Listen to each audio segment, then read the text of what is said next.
Aries reading today, guys. Para sa Aries, sa inyong career, trabaho, okay. Para sa mga Aries today, para sa inyong career, sa inyong trabaho, o sa inyong financial, guys. Itong reading na to. At itin na natin ang payo sa inyo, guys. At maaari ninyong dapat ingatan. Okay, Aries, message mo today para sa inyong career, financial, or mga payo. Okay, tingnan natin ang unang message para sa inyo. Aries today. Para to sa lahat ng Aries. Spirit angels from heaven. Para sa Aries, ano ang gusto mong message para sa Aries sa kanilang career, financial, at saka sa kanilang kung anong gusto mong advice. First light, Aries. Beginning a new cycle, okay? Aries, beginning a new cycle is nagbabadya sa'yo ang bagong pasimula, okay? Nakita nyo to. Ngayon ito, autumn, okay? And maaring crescent moon is may mga good news na matatanggap kayo, guys. And kung mangyari ito, traveling lightly sa buhay. Simplify your life and narrow pathway, Aries. Ibig sabihin yan, bagamat parang mahirap tumawid sa bago ninyong journey na papasimulan o bago ninyong project na papasimulan is gawin nyo ng lightly o simple. Okay, at kailangan may patient kayo, Aries. Okay, tingnan natin, guys, ang maring payo sa inyo about sa inyong career, financial, or sa inyong mga dapat na advice, okay, sa inyong new beginning. First light, guys. Para sa Aries, about ito sa inyong career. Okay, Aries, tingnan natin ang inyong maaring payo. Guys, maaring ilan sa inyo, guys, is mag-i-start ng bagong trabaho, bagong place. Okay, maaring magsisimula na. Beginning a new cycle. Maaring ngayong winter, autumn, okay? Autumn, winter, o nag-i-start na is maring next month, okay? Next month, February, March, bandang February, March, guys, okay, is may magandang nagbabadya sa inyong opportunity. Moderation is, ibig sabihin nito, guys, kumain kayo ng mga healthy food. About ito sa inyong health is kumain kayo ng mga healthy food. Maaring dagdagan nyo ang pagkain ng mga prutas, Aries. Maaring nagkukulang kayo sa pagkain ng prutas o sa mga gulay. Okay, guys. Tignan natin ang inyong about sa inyong career, financial, or sa inyong health. Okay. Maaring dagdagan ng pagkain ng gulay and prutas, Aries.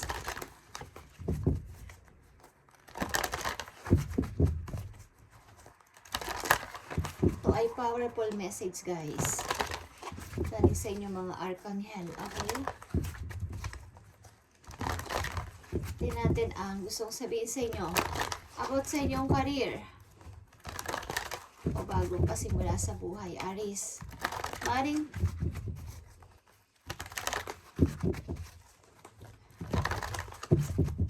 nagsisimula na, guys, okay? Walang taglagas, okay?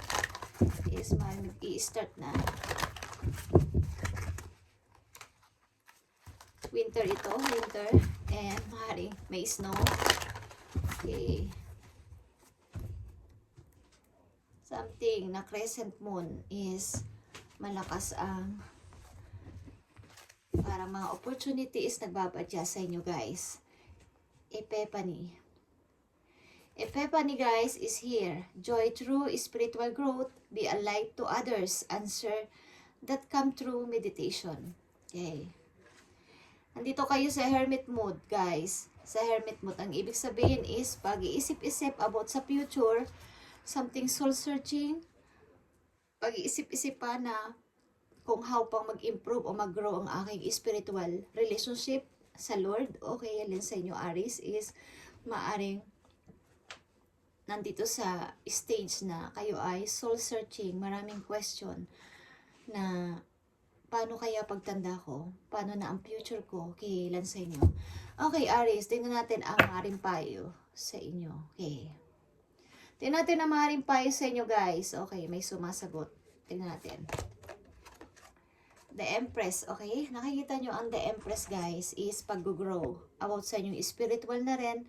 At bilang isang, kung kayo ay babae, halos nandito sa reading na to, maybe is babae. Time to act upon your plans, Aries. Creativity is rewarded. Luxurious or abundant resources. Okay. Ang Empress, guys, is, ibig sabihin is pag-grow. Lahat-lahat sa inyo, okay? Mula sa inyong mind, body, and soul, physical, and maaring, lalo na sa spiritual, is kayo ay nag-grow talaga, and ito ay first light. Ang una ninyong message is first light, is beginning a new cycle para sa inyo. Maaring rebirth, something rebirth bilang isang ikaw na pagbabago sa buhay ninyo, Aries, is may mangyayari. Ito yung time, guys, na kayo ay magplano, okay? Yung pagiging isa nyong creative person is ilabas nyo bilang isang Empress. Ito ay napaka-powerful message. Okay, Aries, at ang paglumabas ang Empress o the Empress sa isang reading is bilang isang napakagandang babae at mahal na mahal ang kalikasan, mahal ang mga bata, mahal ang mga hayop. Bilang isang mother, ito ay mother figured, okay, or sobrang napakagandang babae at parang lahat sa kanya is gusto niya is i-clean, okay, sa kanyang sarili bilang isang tao, okay? Bilang isang ikaw, Aries, maybe kayo ay something na may pagbabagong gagawin sa inyong buhay, lalo na sa inyong spiritual, is maaring mag-grow pa at lalo nyo pang yung inyong pagiging isang creative person dito is maaring re-rewardan kayo ng universe, okay? Maaring mayroon kayong matatanggap na isang napakahalagang gift, okay, mula sa heaven na ikakaunlad ng inyong sarili. Okay, at ang inyong health is, bigyan nyo ng pansin ang inyong health. Kumain kayo ng medyo maraming gulay and prutas, Aries. Okay. Maring ilan din sa inyo is magsisilang ng baby. Ilan sa inyo is magbubuntis o buntis, guys. Something na mayroon kayong bagong idea na nabubuo sa inyong isip sa ngayon at may gusto kayong i-launch or i-build na isang pasisimulan na negosyo, okay, sa ilang Aries. Tingnan natin ang payo sa inyo ng inyong angel dito sa inyo. Ito yung time, guys, winter season. Maaring kayo ay merong mga bagong papasimulan, Aries, at ito yung napakahalagang timing, okay? Crescent moon. Okay, guys.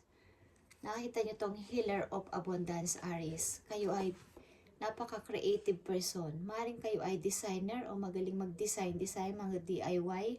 Guys, magiging parang magiging way ito ng inyong pag-unlad sa money, okay? Never doubt that you can make a difference, Aries. Your creativity and ability to be innovative make you destined to succeed, okay? It might be time to expand your career, Aries, but don't forget to leave time for family.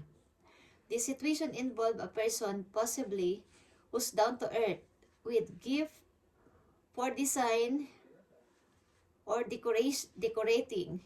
He or she is open-minded and nurturing, okay? Nurturing, like I said, the Empress is you, okay? Aries, ikaw ay isang napakagandang babae na napaka-creative, okay? Magaling ka sa lahat ng bagay, lalo na yung mga parang binubuo, yung parang kinikreate na ikaw mismo ang nag-design, ikaw mismo ang nakakaisip, yung may originality ka, okay? Yun ay makakatulong sa iyong pag-unlad, lalo na sa money. Healer of abundance. Maaring ikaw ito o may makikilala kang isang person na tutulong sa'yo sa ganitong bagay. Sa mga about sa decorating, okay, o mga design is magaling kayo o kaya is kayo ay nababagay sa mga flower shop o yung may mga kinalaman sa damit, pagdidesign sa damit o pananahe, ewan ko, pero yung may mga about sa design or decorating, okay, is doon kayo maaring fit o bagay na negosyo. Okay. Tingnan natin ang message sa inyo, Aries, sa inyong career, financial, or sa inyong health. Okay, tingnan natin ang advice pa sa inyo ng inyong angel. 9 of emotion is 9 of cups, guys. This is a magical time, Aries, in your life when wishes are granted and dreams come true. It may be seem that good luck is following you, but actually these happy times are your just reward for being a loving and wonderful person. Your angels are asking you to enjoy your life and have more fun. Okay? Nakita nyo guys ito. Ikaw ay bibigyan ng award ng universe o ni universe, ni Lord, sa inyong kabutihan ng loob at kabutihan tao. Okay? Yung inyong pangarap po, ang inyong dream is matutupad. Dream come true, Aries. And ikaw ay habulin ng swerte. Okay? Habulin kayo ng swerte, Aries. And wag mo itong palagpasin. Maaring nababagay ng pasimulan ito ngayong winter season. Okay? Crescent moon. Something, guys, na may nabubuo o may mabubuo kayong plano. O yung sa inyo is talagang may plano na parang mag-create ng isang bagay na may pagka-original o kayo mismo ang nag-isip. Okay. As ikaw, ang the Empress dito, guys, is ikaw ay na very creative person at napaka down to earth na person, Aries. At kayo ay something, guys, na kayo ay butihing ina kung kayo ay ina. Okay. Maaaring yung inyong wini-wish na matagal na is mapupulfilled na o matutupad na, guys. Something. Okay. Tingnan natin ang maaari ninyong parang mga dapat ninyong ingatan or iwasan o maaari ninyong maging situation. Okay, Aries. Meron ka ditong number 9 and 3. Okay, ibig sabihin is revert ito and alignment and completion. Pagsasara ng cycle, isang cycle at pagbubukas ng new cycle, bagong cycle, guys. Okay, lalo na ngayong crescent moon, something, quarter moon, guys, is parang ang lapit ng swerte sa inyo pag quarter moon. Okay. At kung may papasimulan kayo, pasimulan nyo na agad ngayong winter season. Okay. Okay. The Fool is here, guys. Okay, ready ka na sa any challenges, Aries. At wala na makakapigil sa'yo. Bagamat isipin nyo, pamisa-minsan ang pinapayo ng inyong mga malalapit na kaibigan bilang babalais, bigyan din nyo ng pansin, guys. At maging down to earth kayo. Something na kayo ay mai-involve o involve sa isang earth sign o Capricorn, Virgo, Taurus. Okay. Okay, Aries. Huwag niyong kalimutan na kayo ay tumingin pa rin sa baba kapag kayo ay nandun na sa taas o something na kayo ay makaangat na sa buhay. Huwag niyong kalimutan na itapak pa rin ang paa niyo sa lupa. Okay? Just saying. Nakikita ko dito. Okay. Tingnan natin ang dapat ninyong iwasan at something na hidden dito na message na dapat ninyong iwasan o dapat ninyong tandaan, guys. Okay, I need 3 message para sa Aries. Something babala or what? Okay. Tingnan natin, guys. Kayo ay talagang may gustong gawin. King of Wands, Death, and King of Cups. Okay, guys. Aries, something na meron lang sa inyong dalawang tao dito talaga na medyo parang takot sa inyo lumapit ang tao na to. Tinitingnan nila lang kayo. But yung tao na to is maaaring businessman o businesswoman din. At may isang tao dito na maybe natapos na relasyon para sa inyo ang maaaring umaasa pa rin at nag-aabang sa inyo. Something na kayo ay gusto pa rin kausapin. At maaaring malakas yung kanyang faith dito na kayo ay magkakausap pa din. Maaaring ang tao na to is natapos niya yung relasyon at may isang tao dito na nakatingin lang sa'yo at parang tinitingnan ka lang niya sa malayo. Pinagmamasdan ka lang niya. But takot siyang lumapit sa'yo. Very attractive. Ang isang person dito is available ang emotion. Okay, something. Ang tao na is magaling sa medyo manipulated, okay, lalo na sa inyong feelings, ang isang person dito. Ang isang person dito, guys, is maaaring, hindi ko alam, ito ay provider person, businessman, businesswoman, and napaka-attractive ng kanyang mga mata. Playboy, playgirl, okay, ma-play, okay, ang tao na isa dito. Maaaring may dalawang person dito na nag-aagawan sa inyong attention. Aries, okay, o maaaring kayo ay merong kaibigan dito na natapos na, okay, at maaaring hindi kayo nagkakausap, okay, Aries, something like that, okay.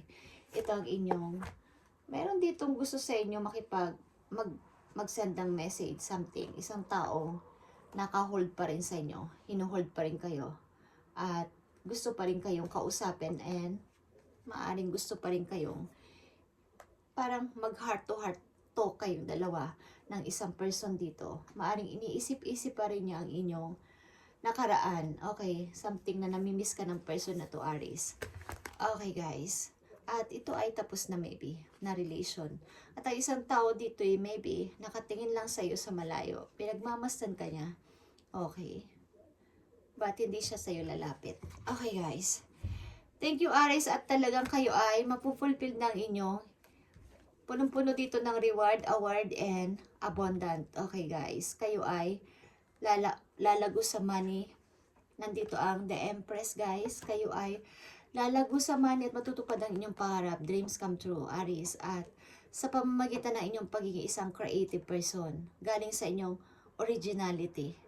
Maybe sa inyong sariling gawa, sa inyong sariling own create, okay? Something na kayo ay mahilig mag-decorate, decoration, okay, design, okay? Yung mga about sa damit, okay? Mga design is doon kayo lalago sa money, Aries, okay? At pasimula ito ng inyong new cycle, beginning a new cycle, okay? Kung kaya nyo na itong pasimulan, is pasimulan nyo na ngayong winter, okay? Or quarter moon, something. Okay, guys. Thank you, and God bless, Aries. Bye.